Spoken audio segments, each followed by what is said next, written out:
Siesti pour aller voir son frère Julien Clerc en concert que Gérard Leclerc avait pris la direction de la Baule avec un avion de tourisme qu'il pilotait et qui s'est crashé. Le chanteur a fait savoir par le biais d'un communiqué s'il allait maintenir ou non son spectacle. Julien Clerc fait face à une terrible épreuve, la mort de son demi-frère Gérard Leclerc, décédé tragiquement le 15 août 2023 alors que l'avion de tourisme qu'il pilotait, avec 2 autres personnes à son bord, s'est écrasé à Lavaux-sur-Loire, Loire-Atlantique.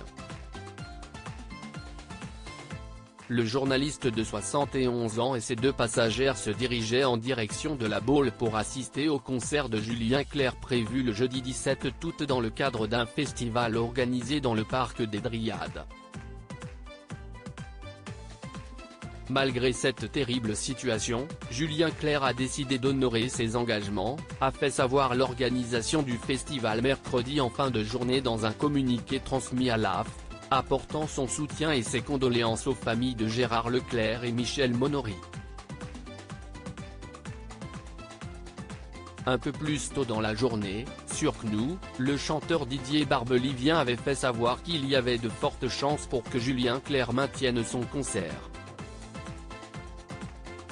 Je pense qu'il va chanter pour plusieurs raisons, avait dans un premier temps Didier Barbelivien, avant d'ajouter, je pense que pour ceux qui croient aux forces de l'esprit, il ne faudrait pas que la mort pense que l'on va reculer devant elle.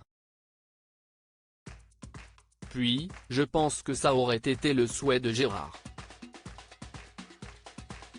Il était venu pour entendre chanter son frère, il faut expliquer ce voyage de Lavaux à la Baule, Siesti pour entendre Julien dans un tour de chant et je pense que fidèle à sa promesse, il voulait entendre son frère, il va l'entendre.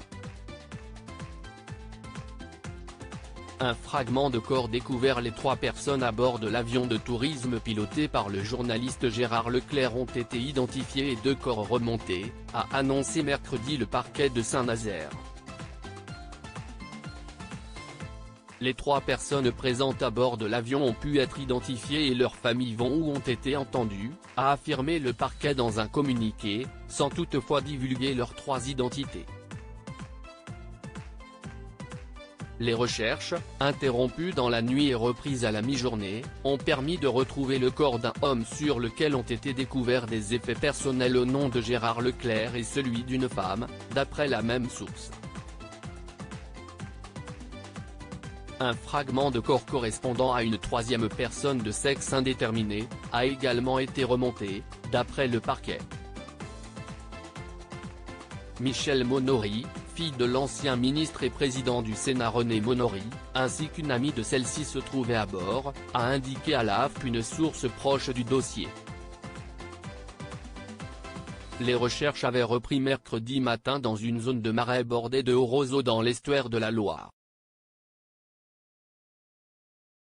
Mercredi en fin de journée, des membres du Bureau d'enquête et d'analyse pour la sécurité de l'aviation civile, BA, qui mène une enquête technique parallèlement aux investigations judiciaires, examinaient des débris de l'avion sur un remorqueur accosté à hauteur de la ville de Donges, en aval de Lavaux-sur-Loire, a constaté un photographe de l'AF. En l'état de l'enquête, la piste d'un facteur humain ou d'un problème machine est privilégiée, a affirmé mercredi le parquet de Saint-Nazaire.